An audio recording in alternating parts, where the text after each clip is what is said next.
unveiled portrait of former First Lady Michelle Obama is from Brooklyn, source of pride for her and her students and her community. CBS 2's Hannah Klieger went to Boerum Hill to tell us about the painter behind the brush.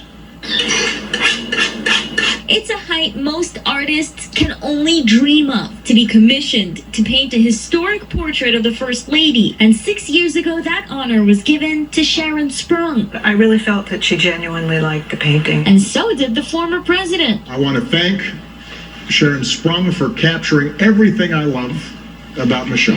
Her grace, her intelligence, and the fact that she's fine. She sprang into the national spotlight since last week's unveiling of her work.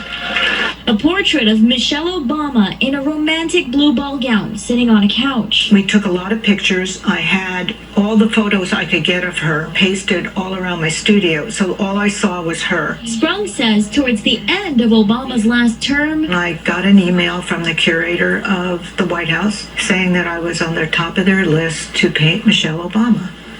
I said, wow, that's incredible. So I eventually went for an interview in the Oval Office. And after weeks of bated breath, I kept calling, and they hadn't made a decision.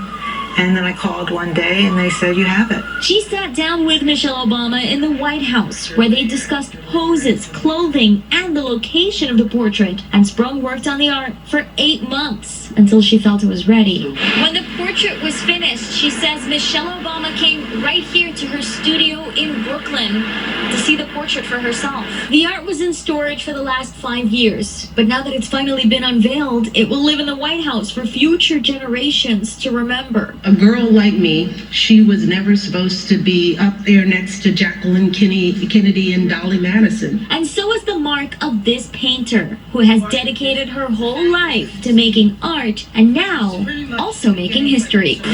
In Boerum Hill, Brooklyn, Hannah Klieger, CBS 2.